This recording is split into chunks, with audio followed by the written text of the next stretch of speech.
So, everybody's in Colton's Park today, and I'm going to meet them all at my in-laws. Now, you may have seen Thomas got himself a new skateboard because he's been after one for ages. But part of the deal was he wanted me to get one too, so I've got one, and I thought this was an ideal opportunity, so I didn't have to take a second car over to meet them to get some practice in. I haven't ridden one of these for years, but it's really good fun.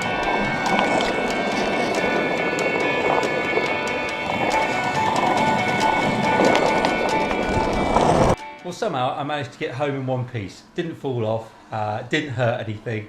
So I think stage one, relearning to ride a skateboard, complete. Today Sarah has to try and get some of her coursework together into a file to present tomorrow. Apparently that's going to take quite a bit of the day. So I've promised I'll keep the kids out of the way, who you can probably hear shouting in the background.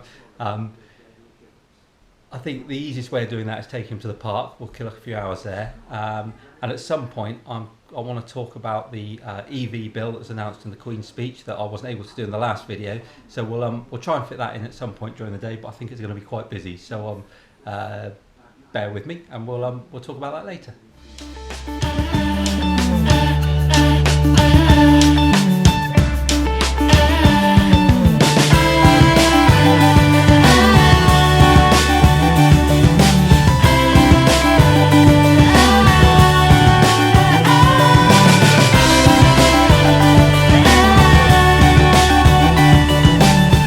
Well, we had a good time at the park this morning, didn't we? Yeah. Yes.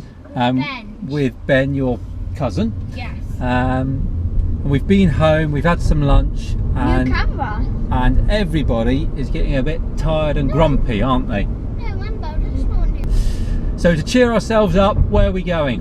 Today we're going to go swimming. Oh, to go swimming. After that. And then we're going to go home and we're going to have a quiet afternoon. We're going to watch a film and have some snacks, aren't we? Yeah. Yes. Good.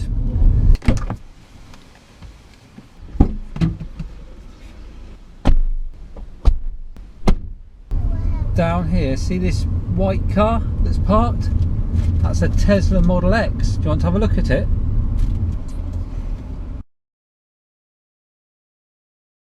This is what Sunday afternoons are made for. You got your sweets? Yeah. Got your popcorn? Yeah. In position? Yeah. Good. I'll speak to you later. Well, that's been a really busy couple of days. We had good fun actually, lots of family down. But what it has meant is that I haven't had a chance to do much filming and talk about some of the things I wanted to talk about. And the main thing being was the EV bill that was announced in the Queen's speech. There's kind of two main parts to it. And for us pushing forward as a nation with EVs, it will be really, really important. But also for us as individual EV owners, it could have some significant changes or impact on how we use our cars day to day, and especially around how far we can travel, the routes that we travel on, battery life, etc. So the two parts are, number one is around us as a nation continuing to develop autonomous vehicles, autonomous driving vehicles, and trying to be at the forefront of that in the world. And you know, there's no kind of explanation on how we're going to do any of this within the bill.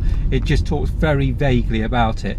One of the specifics are, it says that it wants to continue to keep the cost of insurance down and encourage insurance companies to insure autonomous vehicles so that we can actually get them out on the road and test them. So that's one really positive thing. But as far as how we're going to stay at the forefront of the world in developing and designing autonomous vehicles, I have no idea how that's going to work. But so long as there is that support from the government, and if they're going to make that pledge, then you know, if you're a designer, hopefully you're going to be able to keep pushing forward, you're going to be able to keep developing these new ideas, and we're going to be able to see these cars being driven on our streets, our roads, our towns, our cities. And you know, the more miles that they're able to do in the real world, the quicker this new technology is developed, the quicker it comes to the mainstream and comes to us. So it's got to be a positive thing, and I don't want to get bogged down in politics and what the government promises, doesn't promise, does deliver, doesn't deliver. I'm not interested in any of that. I want to look at the positive side of it, and if that pledge is being made, then if it's not us, it's going to be somebody else.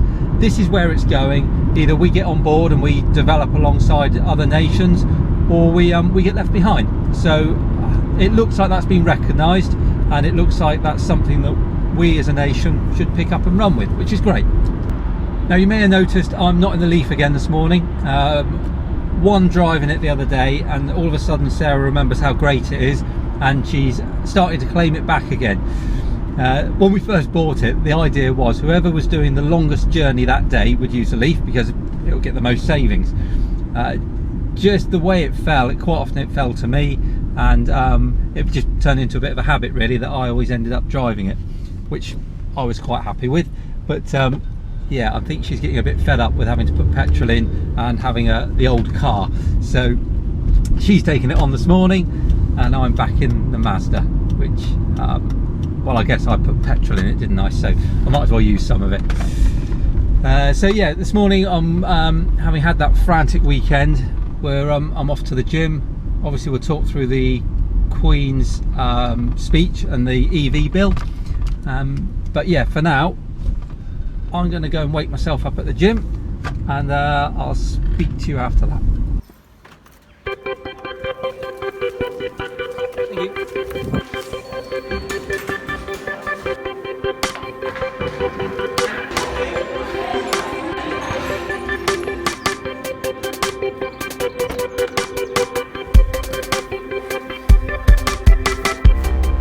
Wow, that hurt a lot.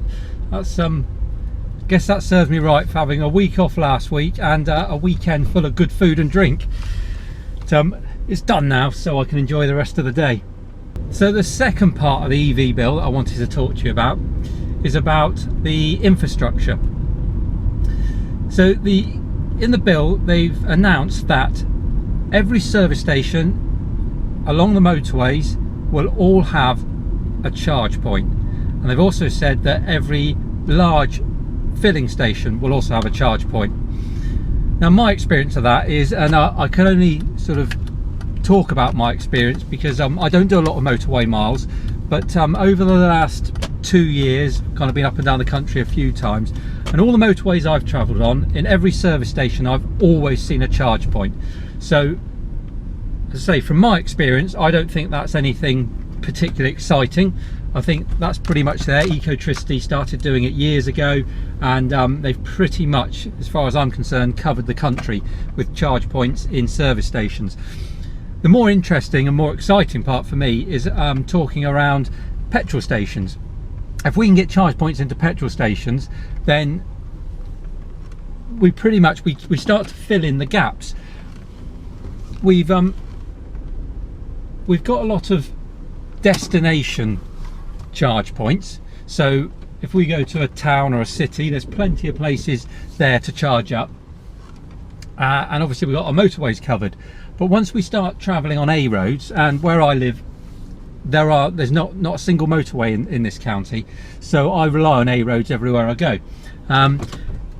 In between the towns there's very, very little infrastructure, if any.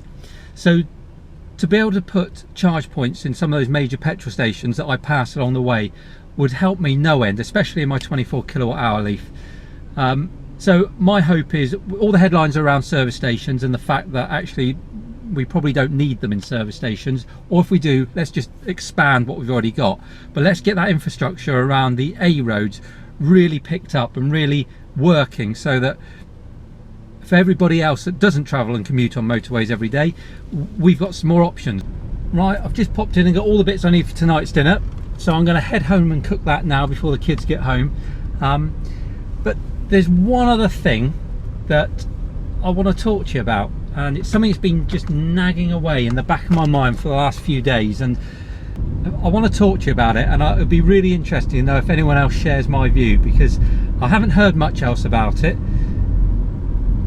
But yeah, let me get home, let me cook dinner, and then later on I will talk through that, and it'll be really interesting to hear your views on it.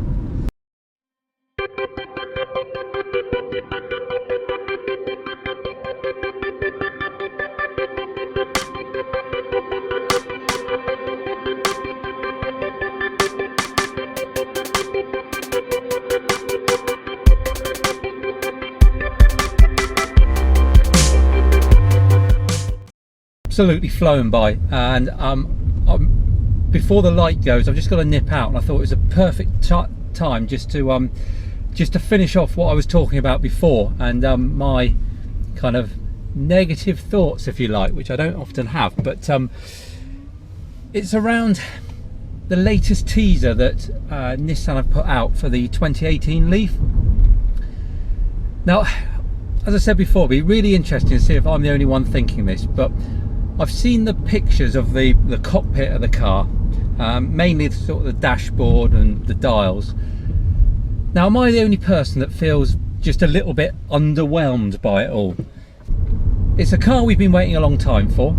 It's a car that is going to be probably in direct competition with the Model 3, and there's a whole host of other cars that are being made at the moment that it's going to need to compete with over the next few years, certainly before it gets its sort of next facelift, if you like. So don't get me wrong, it looks very nice, but when I first saw this Leaf all those years ago, it looked absolutely amazing to me. It was like nothing I'd ever really seen before, certainly nothing that I could afford. Now, kind of, I guess on the positive side, what I can say is the display itself, where the dials, the speedo, etc. are. Now that looks in the pictures like a full digital display, so not just the individual sections, possibly a whole screen across it. Now if that's the case, then it might be that you can change that. You can set it up as you like, or depending what mode you're in, it might show something different on it. So yeah, I will give it a chance, and I'll try not to get too down on it. The other thing was the screen in the middle. It still looks a bit small.